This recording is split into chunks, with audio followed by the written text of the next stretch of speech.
One of the newest commercial catfish farm operations is in Drew, Mississippi, the Leflore-Bolivar Catfish Processing Plant, the only minority-owned and operated commercial catfish plant in the United States. We sell to all over Mississippi, to hospitals, schools, and Holiday Inns, and going into Delta State now. Mr. Scott, we appreciate you letting us come here on this Saturday afternoon to talk with you.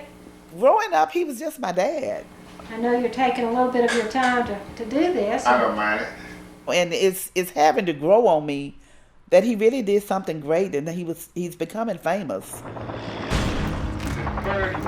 go home or go to your church. This march will not continue. You know, because he was just my dad.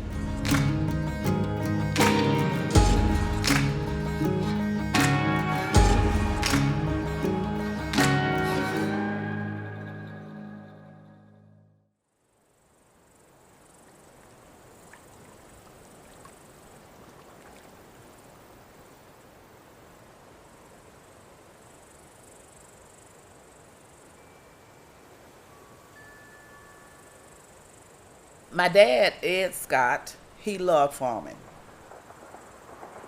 He went to serve in the war, World War II. And when he got back, he wanted to stay at home and farm with his dad. And his dad tried to convince him, but he told him no, he was going to stay at home and farm with him.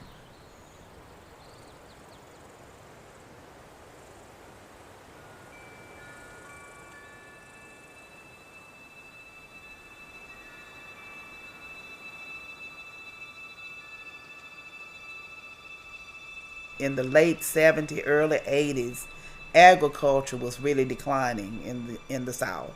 And so the local FSA agent had told them that if they didn't grow catfish, then they need not come in for money because they wasn't going to cash flow with cotton. So my dad and my brother started building catfish ponds. They dug and built 8 catfish ponds on 160 acres of land. The county agent came out and saw them digging. He asked him, "Who told you to dig catfish pond?" He said, "Well, you said if we didn't have catfish ponds, we couldn't get it." He said, "Well, I'm not giving you any money for catfish ponds." And so my dad, they kept digging because he didn't believe him. It would take $400,000 to stock them ponds, feed them out, and buy all the equipment for the fish. They gave me $150,000. And they just gave me enough money to get me in trouble and thought that was it.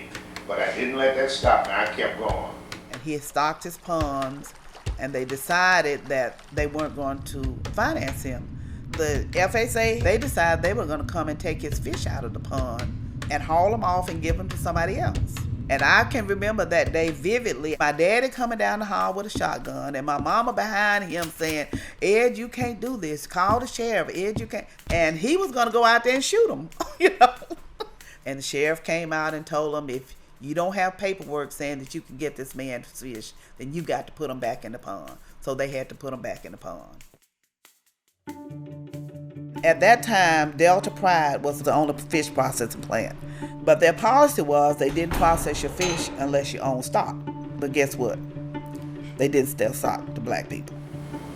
I said to my son, I said, "Well, that ain't gonna stop me." I said, "I'll process my own fish."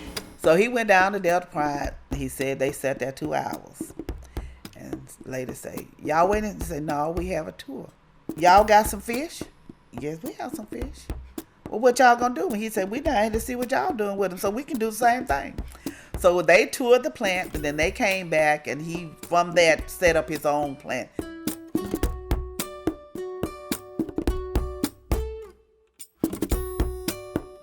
No other black person has ever opened a fish processing plant. He shipped fish nationwide. The fillet cutter be in here cutting fillets, then we take them on this table and grade them. From that table, we go to the freezer with them. And we can run 60,000 pounds of fish a day on those 2 lines. He sold fish to all of the area schools. He sold fish to government agencies. Now, we just talked to a man yesterday in Philadelphia that told us he had never had no catfish. And he had ordered 300 pounds of fillets and 50 pounds of steaks already. And they tried to get him to go over into Africa and teach them how to grow fish. He refused. He wasn't going out of the country again. He said, I got back from World War II, that was enough. He tried every avenue, every grant he could, but he just couldn't get the money to stay over. Because he couldn't get a loan, it wasn't enough. FSA had a lower interest rate, and they advertised that they were supporting farmers, but they didn't advertise that they weren't going to give black people all of the advantages that they could have given them. Because when they foreclosed on him, they could have written his loan down, written his loan off, rather than allow him to be foreclosed on.